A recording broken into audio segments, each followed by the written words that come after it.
मेरे बहुत ही पुराने मित्र, दोस्त अजीज Shri NK. Singh ji, doctor Hari Nagarajan, doctor Nupur Tiwari, भाइयों और बहनों, और ख़ास तौर पर हमारी पंचायतों के प्रतिनिधिगण जो कि आज चुनाव होने के बावजूद हमारे बीच में मौजूद हैं। मुझे अत्यंत खुशी हो रही है यहाँ आज पटना आकर, क्योंकि बिहार ही पहला राज्य था जिसने कि महिलाओं ने एक विश्वास जताते हुए तय किया कि क्यों 30% तक हम महिला आरक्षण को सीमित रखें, क्यों नहीं उसको बढ़ाकर 50% ले जाए, जहाँ की खुदा ने ही तय किया है कि मनुष्य जाति में 50% महिला होंगी और 50% हम जैसे पुरुष होंगे। और कि उन्होंने यहाँ बिहार में किया जहाँ की पंचायती राज का शुरुआत ज़रा धीमे से था, क्योंकि बाकी राज्यों में जब चुनाव हो चुके थे तब भी यहाँ मतभेद रहा कि किस आधार पर आरक्षण होगा, और अब भी मेरे ख्याल में यहाँ पूरा नहीं हुआ है।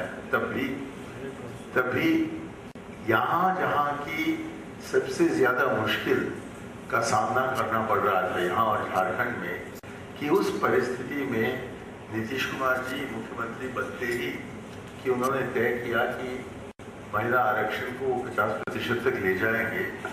मेरे ख्याल में इसके लिए मुबारकबाद के पात्र हैं, और मैं उम्मीद रख रहा था कि वो हमारे बीच में होंगे। आज है नहीं, लेकिन उनके बहुत करीब के साथी श्री एन.के. सिंह जी हैं, और मैं आपके ज़रिए एक पैगाम उनको पहुंचाना चाहता हूं कि हम सब बहुत ही उनकी प्रशंसा करते हैं कि उन्होंने बड़ी गंभीरता के साथ और बहुत वीरता के साथ ये तय किया कि बिहार में, जहाँ की पंचायत राज का इतना अनुभव नहीं था उस समय, मतलब हमारे नए संवैधानिक पंचायती राज का अनुभव नहीं था, कि उन्होंने कहा कि हम 50% आरक्षण देंगे।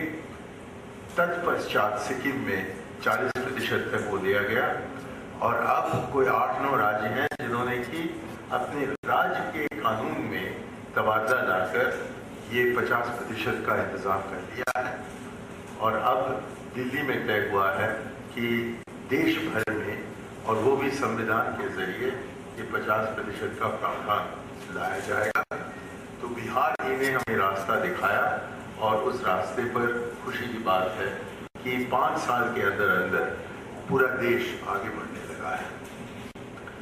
मैं इसलिए खास मुबारकबाद देना चाहता हूं क्योंकि जबकि शुरू में दशक 80 की बात है कि राजीव जी इस 33% या 30% आरक्षण की बात कर रहे थे, तब उस जमाने के जो मंत्री थे, जो इसके इंचार्ज थे, उन्होंने गुप्त रूप में मुझसे कहा कि देखिए, मुझे कोई इतराज नहीं है कि महिलाओं को हम आरक्षण दें, इसमें मुझे कोई इतराज नहीं है, लेकिन इतना मुझे बताइए, और जरा अपने प्रधानमंत्री से पूछकर मुझे बताइए कि हमें इतने महिलाएं कहां से मिलेंगी इस समाज में, जहां की सब या तो पर्दे के पीछे बैठती हैं, या आंगन में बैठती हैं, रसोई घर में बैठती हैं, जिनका कोई स्थान ही, कोई औकात नहीं है देश के सार्वजनिक जीवन में, कि महिलाएं हमें कहां से मिलेंगी इतने तादाद तक चुनाव लड़ने के लिए।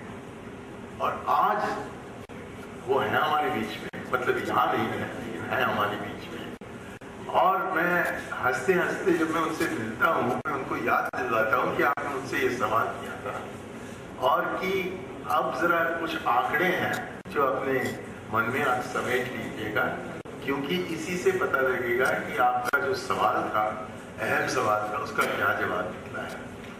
हमारे देश में आज के दिन तकरीबन 2.5 लाख स्थायी लोकल बॉडीज हैं, और उनमें हमने चुनकर निकाला है 32 लाख प्रतिनिधिगण। 32 लाख प्रतिनिधिगण चुनकर आए हैं लोकतांत्रिक तरीके से, जमहूरियत के जरिए। और इन 32 लाख प्रतिनिधिगण में आज के दिन तकरीबन 12 लाख महिलाएं हैं, 12 लाख महिलाएं, जिनमें से तकरीबन 86,000 या तो उस संस्थान के अध्यक्ष बने हैं या उपाध्यक्ष बने। 86,000 कहां 12 लाख। यदि आप विश्व में देखें जितने चुने हुए महिलाएं मात्र भारत में हैं, उससे कम संख्या में है पूरी दुनिया में। और ये है हमारी मेरी नजर में सबसे बड़ी उपलब्धि कि जिस समाज में हमने महिलाओं को कैद कर रखा था रसोई घर में और आंगन में, उनको बताया, उनको मौका दिया गया कि आप आइए और सार्वजनिक क्षेत्र में चुनाव लड़ने के लिए उतरिए। और उसका मतलब क्या बनता है कि वो महिला जो कि घर में इजाजत लेकर ही बाहर निकल सकती है, उस इजाजत को लेकर जब बाहर निकलती है, घड़ी घड़ी उसको घूमना पड़ता है, अनजान दरवाजे पर खड़खड़ाना पड़ता है, अनजान पुरुषों से मिलना पड़ता है और उनसे ये कहना पड़ता है कि मेरा नाम रीटा है और मैं आपसे अनुरोध करने के लिए आई हूं कि आप रीटा को वोट मत दीजिए, मुझको दीजिएगा। मतलब न केवल कि उनसे बात करें, लेकिन उनसे अनुरोध करें कि मेरा समर्थन करें। और यदि उन्होंने उस पुरुष ने उनसे पूछ लिया कि तू है कौन और क्यों तुझे समर्थन देना है, तो इनको समझाना होगा कि किस कारण से वो वोट हासिल करना चाहती है। और इसके साथ मतलब ये पूरा वहीं के वहीं पूरा नहीं होता जिस दिन की मतदान होता हो। उसके बाद क्योंकि हमारे ग्राम सभाएं हैं और ग्राम सभा ही एक किस्म का संसद बनता है गांव का, वहां विपक्ष के नेता कौन बनेंगे? वो जो कि चुनाव में हारे, तो उनकी जिंदगी वहीं के वहीं खत्म नहीं होती है। तो मैं 12 लाख महिलाओं की बात नहीं कर रहा हूं, मैं तकरीबन 50 लाख महिलाओं की बात कर रहा हूं, जिनमें से कि 12 लाख जीत कर आए और 38-40 क्या जाने कितने हैं जो कि हार गए थे, लेकिन सार्वजनिक जीवन में उनका परिचय हो चुका है और वो बोलने वाले नहीं है। और इतना ही नहीं है, जो सर्वेक्षण हमने करवाया था देश भर का कुछ 2-3 साल पहले जब मैं पंचायत राज का मंत्री था, उससे एक अनोखी निष्कर्ष निकला जिसका इंतजार मैं नहीं कर रहा था कि ये जो महिलाएं सशक्त हो गए हैं सार्वजनिक क्षेत्र में, उन्होंने ये भी बताया है बहुत बड़े पैमाने पर कि क्योंकि वो सार्वजनिक क्षेत्र में सशक्त हुए हैं, इसलिए घर में भी उनका सशक्तिकरण बढ़ गया है कि अब जो उनके मियां हैं वो उनसे जरा राय मशवरा करके तब बताते करते हैं कि आमदनी कहां से आएगी, कौन सा ज्यादा खरीदना है या बेचना है, कि कौन से स्कूल में बच्चे को भेजना हो या कौन से डॉक्टर तक ले जाना हो। तो सशक्तिकरण न केवल सार्वजनिक क्षेत्र में है, इसके जरिए निजी क्षेत्र में भी हम देख रहे हैं कि सशक्तिकरण बढ़ गया है। और सशक्तिकरण की जब मैं बात करता हूं, सिवाय इसकी बात नहीं है कि होने से जो चुनकर आया हो वो अपना काम ठीक कर रही है या नहीं, उसका अपना जगह है। लेकिन इससे ज्यादा अहमियत ये रखती है कि जबकि सशक्तिकरण हो जाता है, मैं महिलाओं की बात नहीं कर रहा हूं, मैं गांव की बात कर रहा हूं, उस समुदाय का सशक्तिकरण होता है, तभी जाकर वो स्वामित्वकरण पा सकते हैं उन आवश्यक चीजों पर जो कि निजी आमदनी से जुड़ी नहीं है। इसको हम सार्वजनिक गुड्स एंड सर्विसेज कहते हैं। मतलब जबकि समुदाय तय करता है कि पाठशाला में टीचर की नियुक्ति वो करेंगे और कि टीचर के सैलरी क्या होगा वो तय करेंगे, कि वो उनके नियंत्रण में रहेगा कि टीचर वाकई आ रहा है या नहीं, पढ़ाई सही तरह से कर रहा है या नहीं, और नहीं किया तो उसको बर्खास्त करने का काम भी वही पंचायत कर सकता है।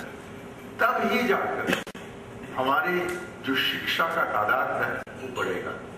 नहीं तो आप स्कूल बना दीजिए, और ये सोचिए कि एकदम शिक्षा बेहतर हो चुकी है, इससे बड़े गलतफहमी में कोई नहीं फंस सकता। मैं एक छोटा सा उदाहरण दे दूं, निश्चित उदाहरण है। मैं अपने चुनाव क्षेत्र में अपने आखिरी मीटिंग पूरा कर गाड़ी में चढ़कर मद्रास जाने के लिए तैयारी कर रहा था, रात के कोई 11 बजे, और मैंने देखा कि एक लड़का, कोई 8 साल का लड़का, अपनी बड़ी बहन के हाथ को पकड़कर मेरी तरफ आ रहा है और बुजुर्गों का नकल निकालते हुए उसने मुझसे कहा कि मामा जी, आपसे एक सवाल मैं करना चाहता हूँ। मैंने कहा बड़ी खुशी से कर सकते हो। लड़के ने मुझसे कहा कि मैं पढ़ना चाहता हूँ। मैंने कहा कि क्या यहाँ पाठशाला नहीं है? तो उन्होंने उसी इमारत की तरफ इशारा की जो कि मेरे पीछे था, जहाँ की हमारी पब्लिक मीटिंग तभी हुई थी। उन्होंने कहा वो है हमारा स्कूल। तो मैंने कहा कि तुझे एडमिशन नहीं मिला क्या? उसने कहा नहीं, मैं तो दाखिल हो चुका हूँ। तो तब मैंने कहा कि किताबों के लिए तुमसे पैसा ले रहे हैं? लड़के ने कहा नहीं, तो उसने मुझे किताब मिलते हैं। फिर मैंने कहा कि मध्य वक्त का जो भोजन है उसमें कुछ दिक्कत है। तो लड़का मुस्कुराने लगा पहले बार और मुझसे कहा कि जो पोषण हमें यहाँ स्कूल में मिलता है वो घर से कई मर्तबा अच्छा है। मैंने कहा कि यहाँ पाठशाला है, तुम दाखिल हो चुके हो, मुफ्त में तुझे किताब मिल रहे हैं और अभी तुम मुझे बता रहे हो कि जो खाना तुझे यहाँ मिलता है वो घर से बेहतर है, तो इसका क्या मतलब बनता है कि मैं पढ़ना चाहता हूँ? तो लड़के ने मुझसे कहा कि टीचर हो तो बहुत अच्छा होगा, बाकी सब हम दे देते हैं, लेकिन क्योंकि टीचर पर हम नियंत्रण नहीं रख सकते हैं समुदाय की तरफ से, इसलिए पढ़ाई नहीं होती है, पढ़ाई का इंतजाम हो जाता है। और पढ़ाई के इंतजाम के लिए निवेश बहुत बड़े पैमाने पर होता है और कॉन्ट्रैक्टर साहब को उसका हिस्सा मिल जाता है और जिसने कॉन्ट्रैक्टर को नियुक्त किया उसको भी थोड़ा बहुत मिल जाता है।